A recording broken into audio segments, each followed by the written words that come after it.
on your left. These players will be given the green light here in just a moment, and we will be underway.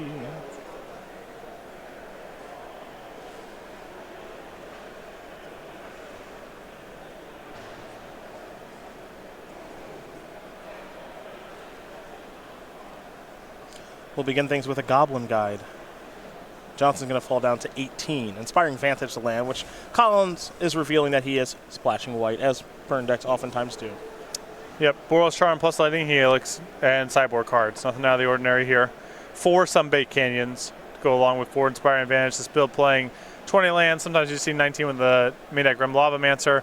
I think with all the Lava Dart, Gut Shot, Red and 6, it's just kind of slow considerations. I like not playing a Lavamancer at this point.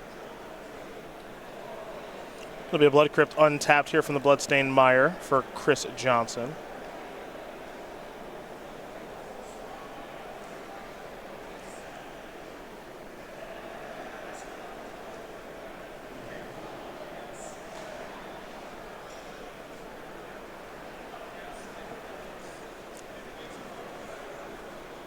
Faithless Looting time now. So Johnson will draw 2 and be discarding 2 cards here in just a moment. Really good sign here for Mullen that it's not a blocker. I mean, with Johnson already at 15, implied 13 with the next guide hit. And something that I think is good for Burn, for this matchup compared to traditional Dredge, no Creeping Chill. Yeah. I think that's a big sign. Also, I mean, this is the kind of game right now where we're at where a turn 2 Eidolon could actually just be lights out. It's not like they can get it off the battlefield, and Chris Johnson doesn't really have a lot going. Yeah. You know? So it would probably deal 4 at least? Yeah, and Eidolon is often not that good in the matchup because they operate out of their graveyard so efficiently. But there are draws where they're a little slow out of the gates and they need to cast multiple spells early to kind of piece something together. And then your Eidolon is powerful in those spots. Arid Mesa is the land after combat. Riftbolt's going to go on to suspend there for Collins. And we're going to head back over to Chris Johnson. Chris, at the very least, I believe, is going to be falling down to 10. It could get worse, depending on what lands he has in his hand, as he discarded 2 Grave Crawlers to the Faithless Loot.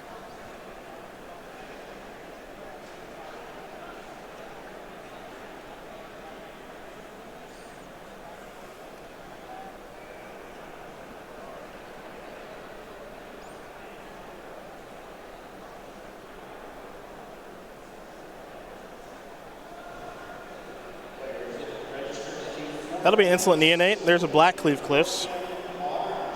And it looks like Chris is just going to pass the turn back.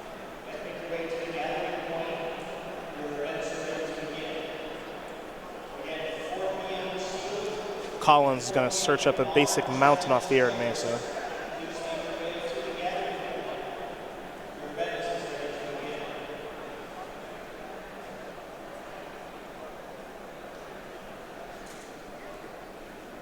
Bolcha. Bolcha real good. So that should bring Johnson down to 10, and this should bring him down to 7. Okay. I mean, he's not looking too tough so far. And, yep, I mean, Mullen with Boros Charm in hand, so yeah. Oh, talk to me with that Searing Blaze. Oh, yeah. Yeah, Searing Blaze is going to play here. Even if you sack the Neonate in response, you still get your 3 damage because Searing Blaze has multiple targets. And then the Boros Charm presumably finishes us off the game next turn. Neonate will discard the Stomping Ground, but as you mentioned, 2 targets. Landfall, of course. Here's a Goblin Guide hit, trigger, Gravecrawler, and Lightning Axe is going to take care of that. But Johnson is exactly 4, and as you mentioned, Boros Charm is already in hand. So. Yep. Johnson, I assume, has no life gain, no Thoughtseize, so he would just have to win in combat this coming turn. Seems unlikely. Ain't happening. Even 4 Vengevines. Ain't happening. That's a Stitcher Supplier.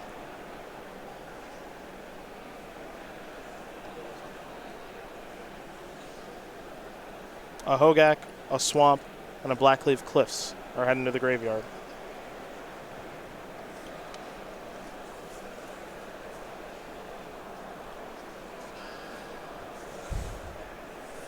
There's Gravecrawler.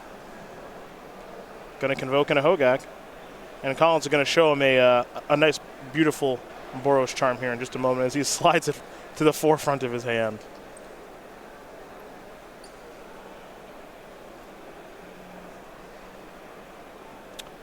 Oh, so for ya.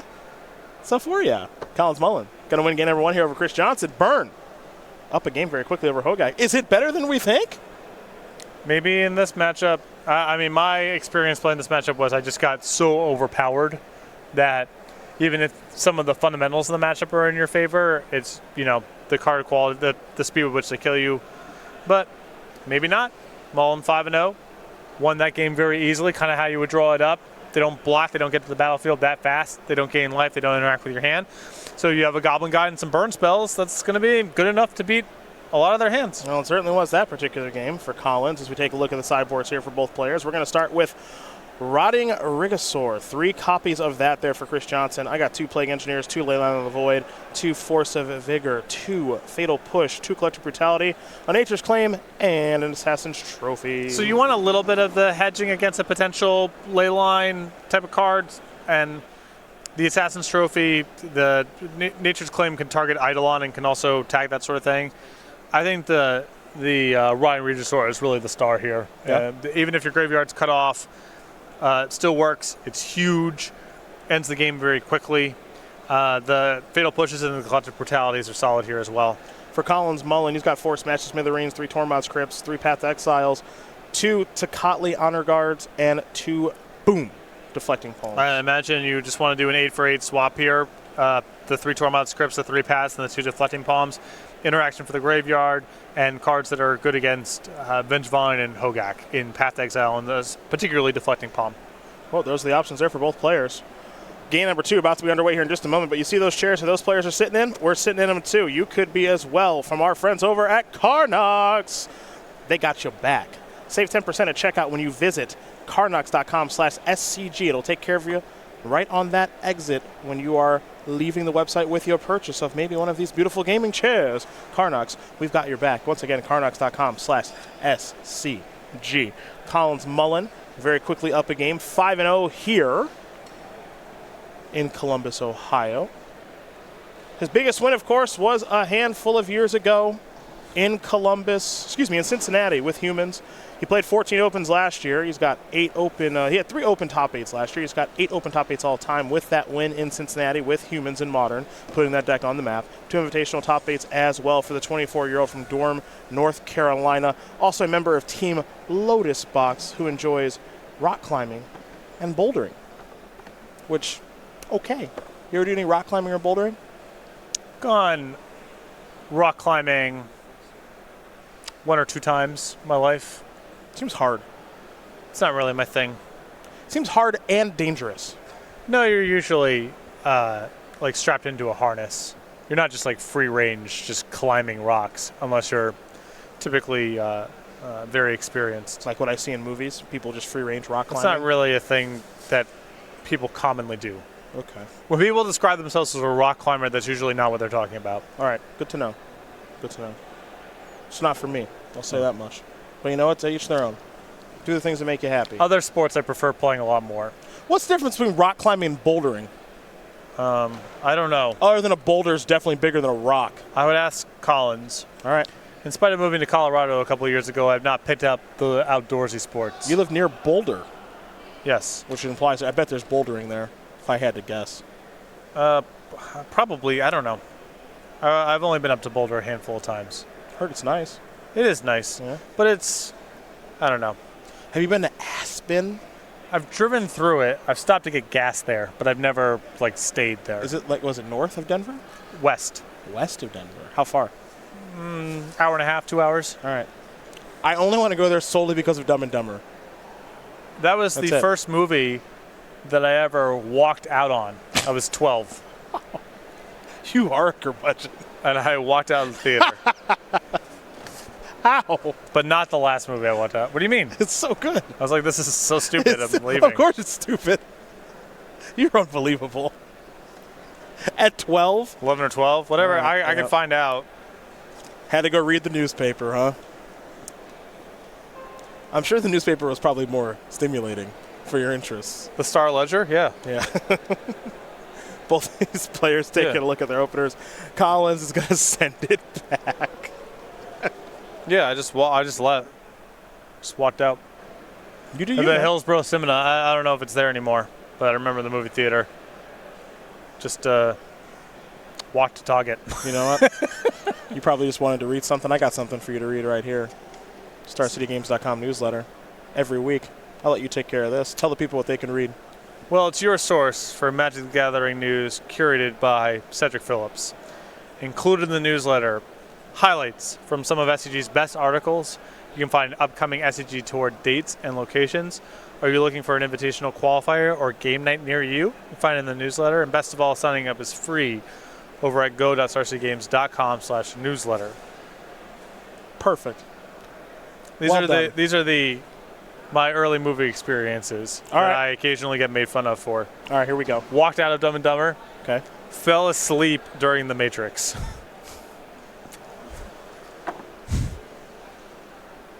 Nice. That second one is really, that Matrix is just, that's not anything. And that it's would not impress even you. it's not even like I have an issue intrinsically with, whatever you want to call it, dumb comedy. Some of my favorite movies that I've seen in the theater are the Jackass movies. Love it. Okay, those absolutely love All right, Jackass. I would not put you on that. Oh. That's fair. That's fair. My childhood had enough Jackass adjacent moments to it that there's a certain connection to it. Gotcha. And they weren't that far away from where I grew up. It's part of it too. But Dumb and Dumber just couldn't handle. Couldn't handle it. Walked out. Chris Johnson going to sacrifice a Verdant Catacomb, get a Blood Crypt. He's down to 17. I fell asleep during The Force Awakens. Is that the Star Wars movie with I wouldn't know. with Jar Jar Binks? Whichever that one. Out cold. I've never The Phantom Menace. Haven't seen a Star Wars since. Never will see another one. Is that the one with General Grievous? I'm not sure. A really well-named villain. Apparently that's Revenge of the Sith, we've been informed. Colonel Bad Guy. Yeah. The main villain. Couple of Vengevines are headed to the graveyard, probably coming back next turn, unless Collins has a Tormod's Crypt. General Bad Guy. Goblin Guy, talk to me. Bloodstained Mire. Going to bring Johnson down to 15. Well, I mean, here's the test here. If Johnson can get back the 2 Vengevines this turn, probably just going to be too much material on the battlefield too fast for Mullen to be able to keep up. If Mullen gets one more turn, he might be okay. Stitcher Supplier. Let's turn 3 cards over. Couple of lands and a Bloodghast. Note he did that before playing a land for the turn. Leads me to believe he probably has one. And he does. It's a Blackleaf Cliffs. Enter the battlefield untapped. Bloodghast will join the fray. And now, it's another creature. Carrion Feeder, and a pretty darn good one. That means Vengevines are headed on the way back from the graveyard to the battlefield. And an attack for 8. Yeah, this is going to be too much, too fast, too much blocking. And this is the thing that you were afraid of in this matchup. Just these draws, you have no recourse. I guess post-board you have your Tormod's Crypts, but game 1, they just do this not a trivial amount of the time. You lose every game where this happens. Yeah. After sideboard, we have seen in the past burn decks move towards Ensnaring Bridge, but I think one of the things that would be an issue here is they might just be too fast for you, where Ensnaring Bridge, you might have too many cards in your hand. It's too fast. You can't get your hand empty. They have some amount of Assassin Trophy, Nature Claim kind of stuff, so it's not even like it's good all the time, even if you got there. No, I think the way that you got to do it is, I think what we might see Mullen be able to do in this match is you just win the die roll, and games 1 and 3 are too fast. Okay. That's the plan. And then that's not, Hey, and that can be a plan. Yeah, that's fine. Gravecrawler going to come down. Sacrifice that, I believe. And then recast it looks like potentially. Yep. Now there's a Carrion Feeder. And now here come the Bozos. All of this with the goal of presenting lethal this turn, forcing some action out of Mullen. Carrion Feeder, of course, can grow by sacrificing the 2 creatures that are untapped, which is another Carrion Feeder and a Gravecrawler, which can make it a 4-power creature by itself. And we know it can get even larger than that. So, forcing lethal indeed.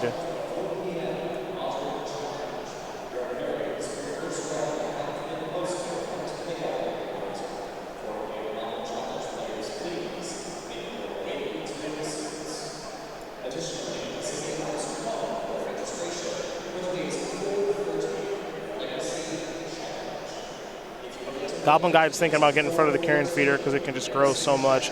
Note that Collins Mullen does have at least one copy of Lightning Helix in hand at this stage.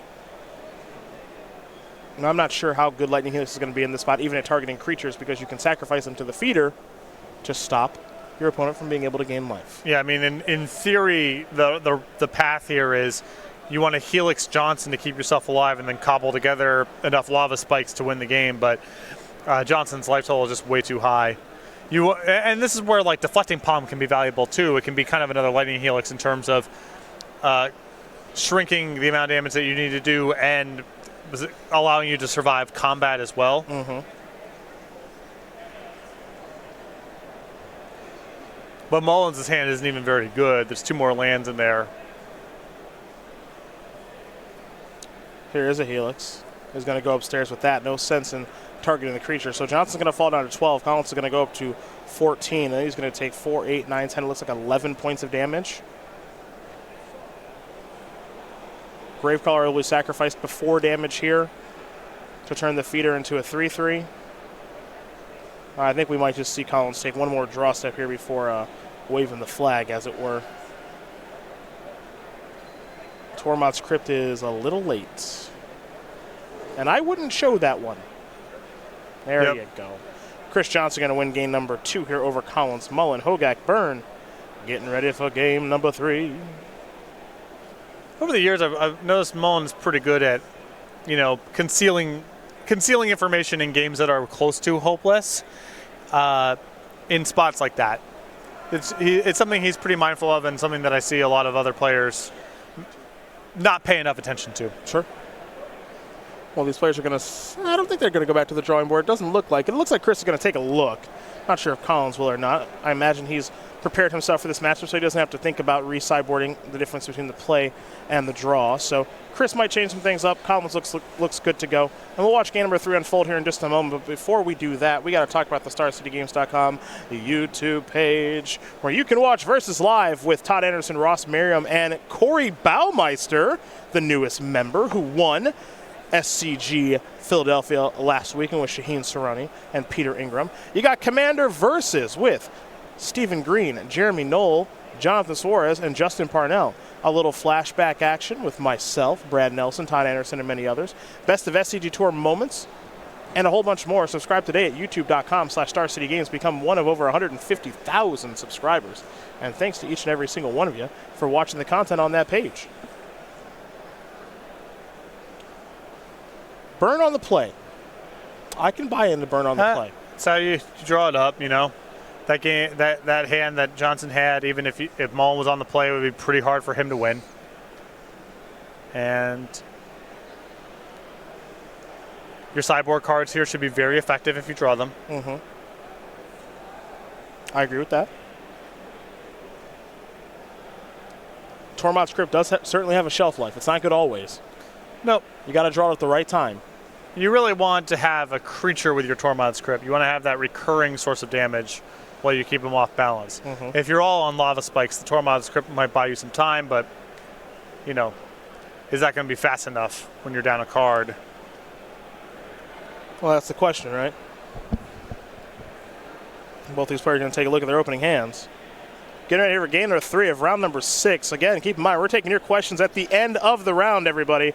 At Cedric A. Phillips on Twitter. Send them to me. Make sure you use that hashtag SCGCOL so I can filter them out that way. And then we'll be taking questions and answering them, as both players are going to send it back. Not happy with what they found, so London Mulligan will be engaged here in a moment.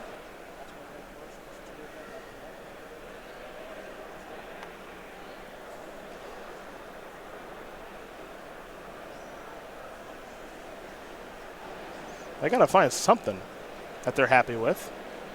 And while they do that, we're going to hear from our friends over at Ultimate Guard right now.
Alrighty, folks. Looks like these players are happy with their hands. They'll be given the green light here. Let's watch game number 3 unfold. The Goblin Guide to start. Bloodghast is the reveal. Pardon me. Johnson is down to 18. That's an ideal start. Looks like Mullen has Tormod's Crypt, Boros Charm, and Sunbay Canyon. And mulliganing is typically really bad for burn as a critical mass deck.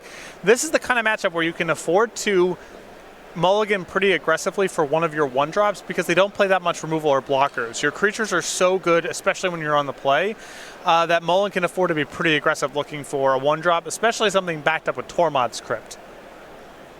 Polluted Delta will be sacrificed to find a Blood Crypt. There's the battlefield untapped, so that's going to bring Johnson down to 15. Every point counts when you're playing burn.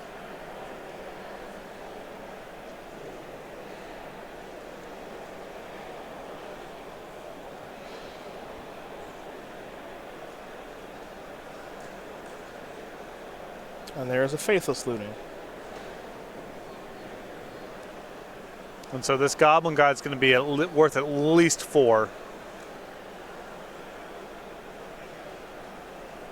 4's pretty good. I'd play red, deal 4. Bloodghasts are going to the graveyard. Now, do you want to crypt those away along with the Faithless Looting? That's a decision that Collins will have to think about as we head back his way for, yes, only his second turn of the game. He'll draw. Picked up another copy of Boros Charm. Great draw. Yep. So down to 13. We can call Johnson at a hypothetical 5 right now.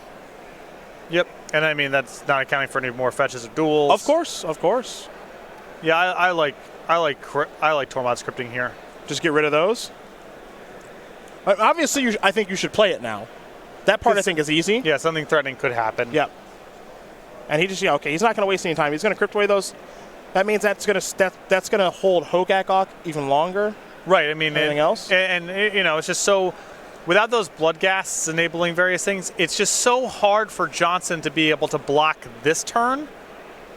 Though he does have a Decision Supplier, one way to do it. Collective Brutality, Satyr, Wayfinder, and a Bloodstained Mire go to the graveyard. Finish your thought. And so the upside there of making it so much harder for Johnson to block there, I think is worth it. Also, if your hand's going to be forced if he plays a land, which you already know is going to happen because you reveal the Bloodstained Mire, then why give him the opportunity to do anything?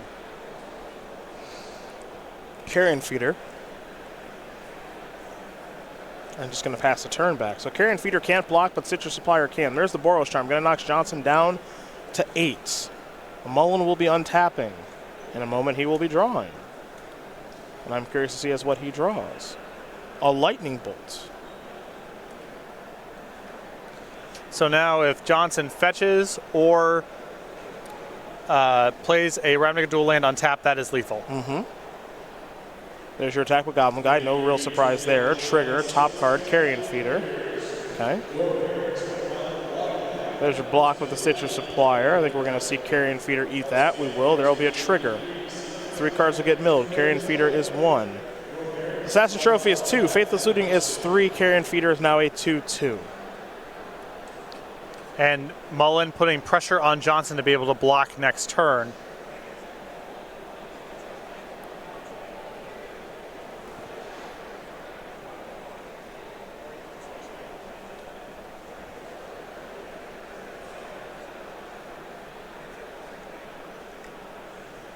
Didn't get a great look at the draw, but I don't think there was any life gain in there.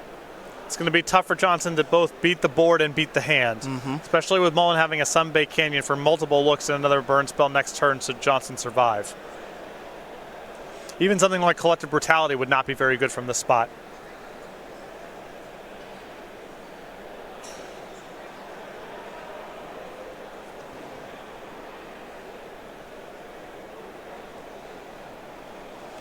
For Chris Johnson, it'll be a Gravecrawler.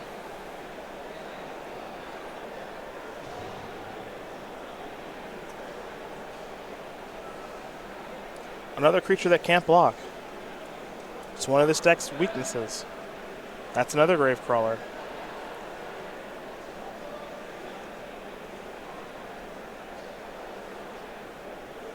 And is there a big follow-up? Not anything really that I see at the moment. That It's Verdant Catacombs that you have to be a little gun-shy about sacrificing when you're at 8. Well, now Mullen can just go for it because that Verdant Catacomb effectively can't find a land here with Mullen having 7 points in his hand, and Johnson can't block the Goblin Guide. So we would need something really weird to be able to get out of this one.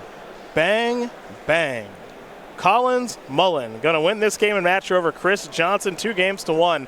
Byrne will take care of Hogak, and for Collins Mullen, Byrne was obviously his choice, and it looks like a pretty darn good one, sitting at 6-0.